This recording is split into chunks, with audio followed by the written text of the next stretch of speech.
তো আজকে আমরা যাচ্ছি বই মেলা। তো মেয়ে বললো মা বাড়িতে বসেছে ভালো লাগছে না, চলো এখানে কাছে মেলা হচ্ছে বই মেলা। তো মেয়েকে নিয়ে তো আমরা তিনজন বেরিয়ে পড়লাম মেলায়। আর এখানে টিকিট কেটে নিচ্ছে, মেলাতে ঢুকতে গেলে 5 টাকা করে এন্ট্রি দিতে হয়। তো আমরা এন্ট্রি করে ঢুকে পড়েছি। এখানে সবাই বসে গান শুনছে, চারপাশে বইয়ের দোকান আছে। তো মেয়ে একটু ঘুরে বইগুলো দেখছিল। এখানে অনেক রকমের বই পাওয়া যায়, তো বিভিন্ন জায়গা থেকে বিভিন্ন বই স্টল এসছে।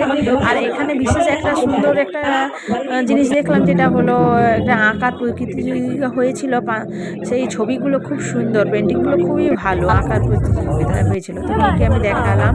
তো পাশেই সাইডে কিছু জিনিস বিক্রি হয়েছে, খেলনা স্টেশনারি জিনিস, বিভিন্ন রকম আসবাবপত্র, মানে যেগুলো সাজা বা খাওয়ার জিনিস। তো মেয়ে এতগুলি দেখার পর খিদে পেয়ে গেছে, তো মেয়ে ফুচকা খেয়ে নিচ্ছে। তো ফুচকা খাওয়ার পর আমরা বাড়ি যাচ্ছি রাস্তায়।